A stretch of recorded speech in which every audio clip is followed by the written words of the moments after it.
ദിവ്യമന്നയുടെ ഈ പതിപ്പിലേക്ക് ഏവർക്കും സ്വാഗതം.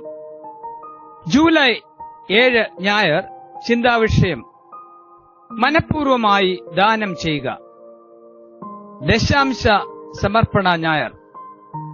എല്ലാം ദാനമല്ലേ, ഇതൊന്നും എന്റേതല്ല. എല്ലാം തന്നതല്ലേ, ഇതൊന്നും ഞാൻ നേടിയതല്ല. സന്തോഷത്തോടെ നാം ആലപിക്കുന്ന ഈ ഗാനം ജീവിതത്തിലെ സകലവും ദൈവത്തിന്റെ മഹത്തായ ദാനമാണെന്ന സത്യത്തിന്റെ പ്രഘോഷണമാണ്. പലപ്പോഴും നേട്ടങ്ങളുടെ പടികൾ കയറുന്ന മനുഷ്യൻ ദൈവദാനങ്ങളെ വിസ്മരിക്കുന്നു. ഈ അപാകതയെ തിരുവചനം അപലപിക്കുകയും അതിനെ തിരുത്താൻ മനുഷ്യനോട് ആവശ്യപ്പെടുകയും ചെയ്യുന്നു.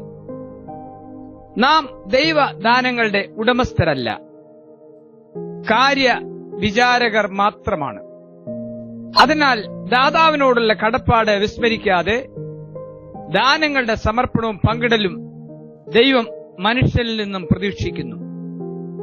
ദൈവം നൽകിയ ദാനങ്ങളെ പങ്കിടുന്നത് ഔദാര്യമല്ല, ബാധ്യത മാത്രമാണ്. ഇപ്രകാരമുള്ള ചിന്തകൾക്കാണ് തിരുവചനം പ്രാധാന്യം നൽകുന്നത്. ദൈവരാജ്യ നിർമ്മിതിയിൽ വിശ്വാസികളുടെ ആത്മീയവും സാമ്പത്തികവും ബൗദ്ധികവുമായ പങ്കാളിത്തം അനിവാര്യമാണ്. അതിനാൽ മനഃപൂർവമായ ദാനമാണ് ദൈവം പ്രതീക്ഷിക്കുന്നത്. ആവശ്യങ്ങൾ അടിച്ചേൽപ്പിക്കുന്ന സമീപനം തിരുവചനം സ്വീകരിച്ചിട്ടില്ല.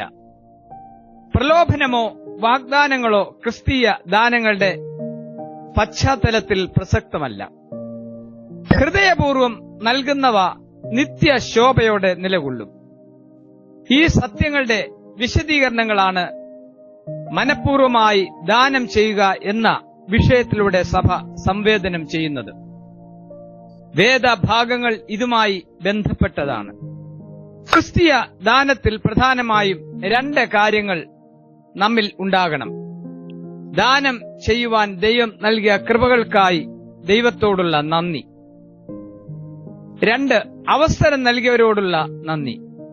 2 മനോഭാവങ്ങളും പ്രധാനമാണ്. 1 പാഠഭാഗം 1 ദിനവൃത്താന്തം 29 10 മുതൽ 18 വരെ. ഇസ്രായേലിൽ നിർമ്മിക്കുന്ന ദേവാലയവുമായി ബന്ധപ്പെട്ട ചരിത്രമാണ് വേദഭാഗം. ശലോമോനെ ഈ വലിയ നിയോഗം ദൈവം ഏൽപ്പിക്കുന്നു. ദേവാലയം നിർമ്മിക്കാൻ ദാവീദിന് ആഗ്രഹമുണ്ടായിരുന്നെങ്കിലും സാധ്യമാകാതെ വന്നു. ഇതിൽ ഇച്ഛാഭംഗം തോന്നാതെ തന്റെ അനന്തരാവകാശിയും മകനുമായ ശലോമോനെ ദൈവം ഇതിനായി തെരഞ്ഞെടുത്തതിൽ സന്തോഷിക്കുന്നു. ദാവീദ് പറയുന്നത്, ദൈവം തന്നെ തെരഞ്ഞെടുത്തിരിക്കുന്ന എന്റെ മകൻ ശലോമോൻ ചെറുപ്പവും ഇളം പ്രായം ഉള്ളവനും പ്രവൃത്തി വലിയതുമാകുന്നു. മന്ദിരം മനുഷ്യനല്ല, യഹോവയായ ദൈവത്തിനത്രേ. ദാവീദ് ഈ സംഭവവുമായി ബന്ധപ്പെട്ട് നടത്തുന്ന പ്രാർത്ഥന ആകർഷകവും ചിന്തോദീപകവുമാണ്.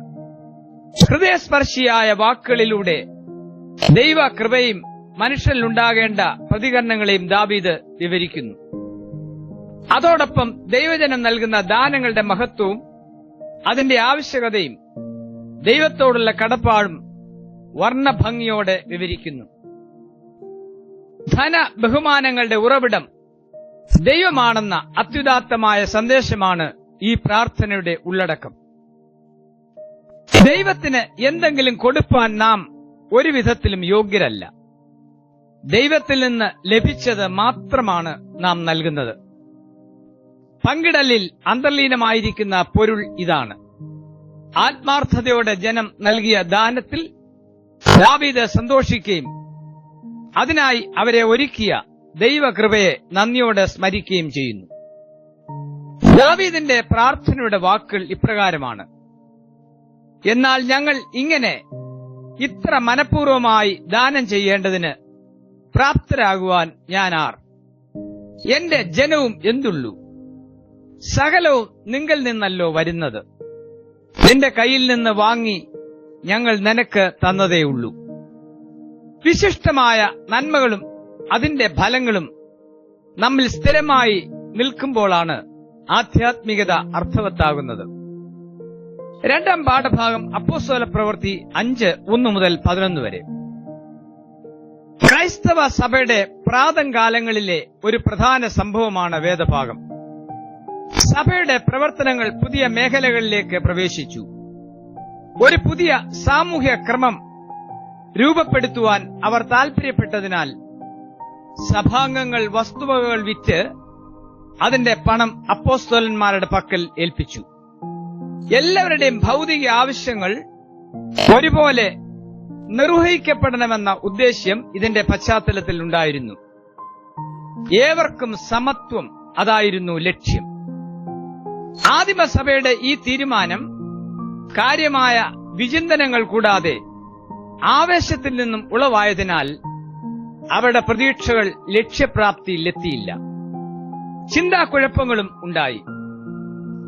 അനന്യാസും സഫീറയും അവരുടെ വസ്തുവകൾ വിൽക്കുകയും രണ്ടുപേരുടെയും അറിവോടെ വിലയിൽ ഒരു ഭാഗം മാറ്റിവെച്ചതിനു ശേഷം ബാക്കിയുള്ളവ അപ്പോസ്തലന്മാരെ ഏൽപ്പിച്ചു. വിൽപ്പനയും സമർപ്പണവും എപ്രകാരമാകണമെന്ന നിർദ്ദേശങ്ങൾ കാണുന്നില്ല. എന്നാൽ അവർക്ക് സംഭവിച്ച അപാകത ഭാഗികമായ സമർപ്പണം പൂർണ്ണ സമർപ്പണം പോലെ നൽകി എന്നതാണ്. ഇത് ദൈവമുമ്പിൽ അനുയോജ്യമല്ല എന്ന് പത്രോസ് പറയുന്നു. നാം എത്ര നൽകി എന്നതിനേക്കാൾ എങ്ങനെ നൽകുന്നു എന്നതാണ് പ്രധാനം. ഇതാണ് ഈ സംഭവത്തിന്റെ സന്ദേശം. ലേഖന ഭാഗം ഫിലിപ്പിയർ 4:10-20 വരെ. ഫിലിപ്പിയ വിശ്വാസികളിൽ നിന്ന് ലഭിച്ച സാമ്പത്തിക സഹായങ്ങൾക്ക് വിശുദ്ധ പൗലോസ് നൽകുന്ന നന്ദിയുടെ വാക്കുകളാണ് വേദഭാഗം. ഫിലിപ്പിയ വിശ്വാസികളും വിശുദ്ധ പൗലോസും തമ്മിലുള്ള ആത്മബന്ധത്തിന്റെ ഒരു മനോഹര ചിത്രം ഇവിടെ ദൃശ്യമാണ്. സഭയുടെ പ്രവർത്തനങ്ങളിൽ വിശ്വാസികളുടെ സാമ്പത്തിക പിന്തുണ അനിവാര്യമാണെന്ന വസ്തുത ഇവിടെ വ്യക്തമായി സൂചിപ്പിക്കുന്നു.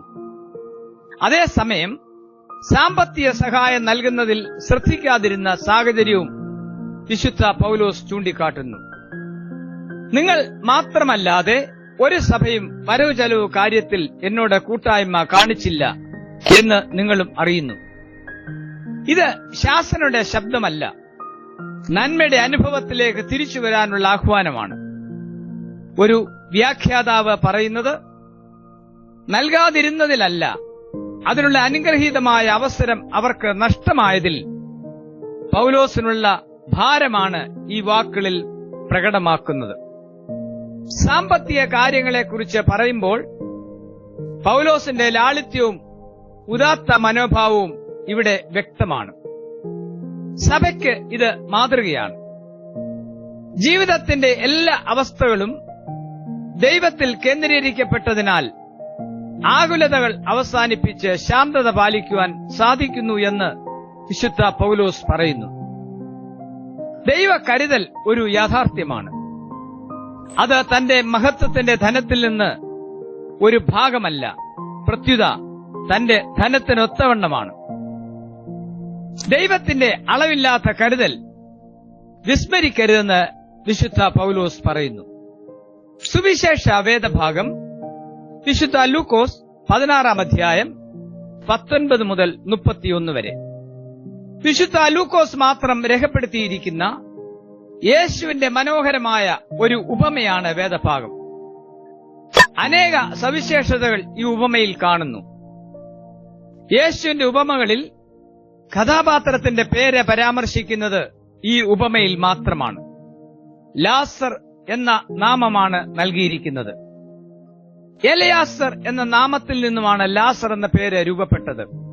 അർത്ഥം ദൈവം സഹായം എന്നാണ്. ഈ വ്യക്തിയെ പരാമർശിക്കുമ്പോൾ പേരിന്റെ അർത്ഥത്തിന് അനുയോജ്യമായ ജീവിതശൈലി ലാസർ സ്വീകരിച്ചിരുന്നതായി കാണുന്നു. ഗഹനമായ അനേക ചിന്തകൾ ഉപമയിൽ കാണാം. ജീവിതം, മരണം, മരണാനന്തരം എന്നീ യാഥാർത്ഥ്യങ്ങൾ ഇതിൽ അനാവരണം ചെയ്യുന്നു.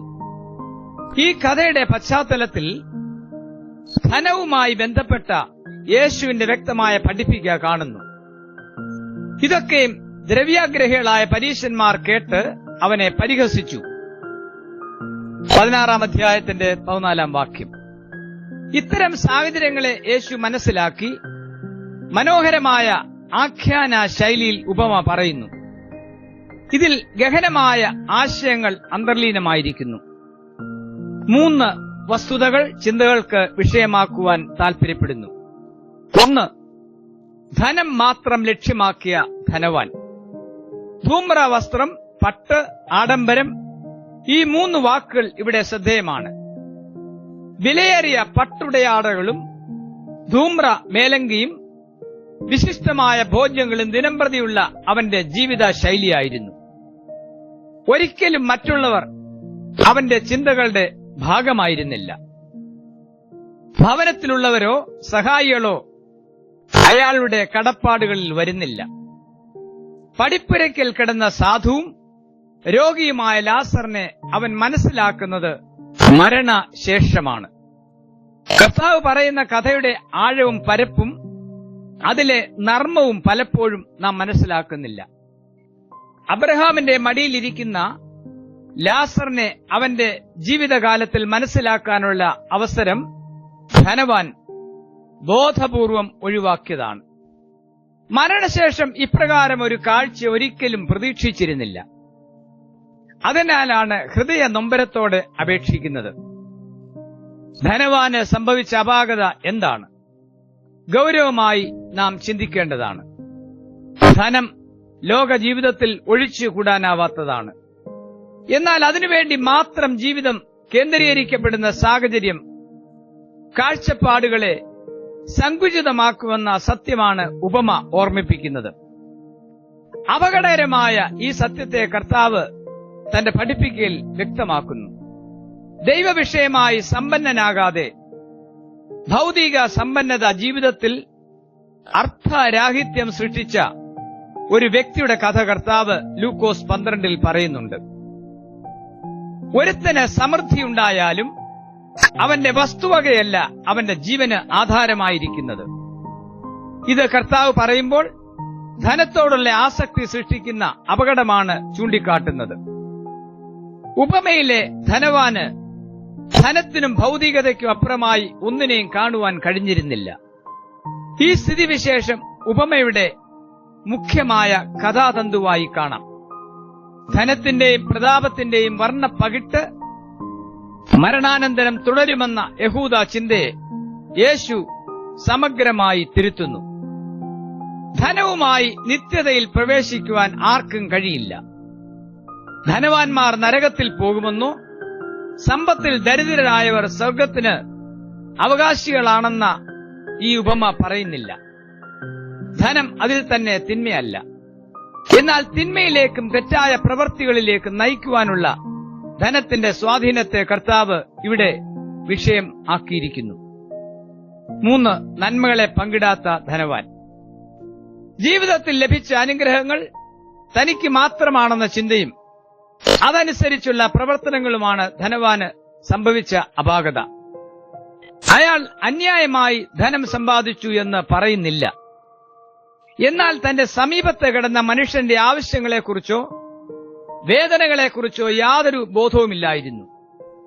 അവന്റെ മേശയിൽ നിന്ന് വീഴുന്ന ആഹാരം ലഭിക്കുവാൻ ഈ സാധുവായ മനുഷ്യൻ ആഗ്രഹിച്ചു.